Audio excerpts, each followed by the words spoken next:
আমি এখন চিংড়ি মাছ বোনা করবো। রসুন দিয়ে দিলাম।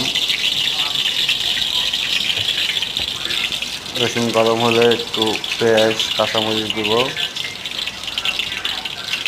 পেঁয়াজ রসুন কাঁচামরিচ দিয়ে দিলাম। কিছুক্ষণ নাড়াচাড়া করবো। হলুদ দিয়ে দিলাম, ধনিয়ার গুঁড়া, জিরার গুঁড়া, মশলার গুঁড়া, শুকনো মরিচ দিলাম না, আমি কাঁচামরিচ দিয়ে রান্না করবো আজকে। একটু পানি দিয়ে দিলাম।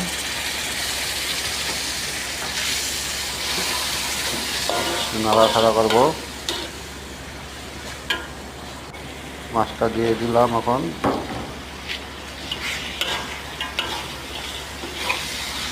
একটু নাড়াচাড়া করে পানি দিয়ে দিব।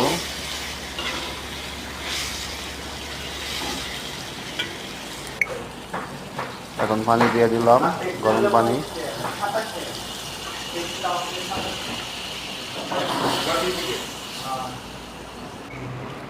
এখন ধনিয়া পাতা দিয়ে দিলাম। আমার চিংড়ি মাছ হয়ে গেছে এখন বোনা। কীরকম হয়েছে অবশ্যই জানাবেন।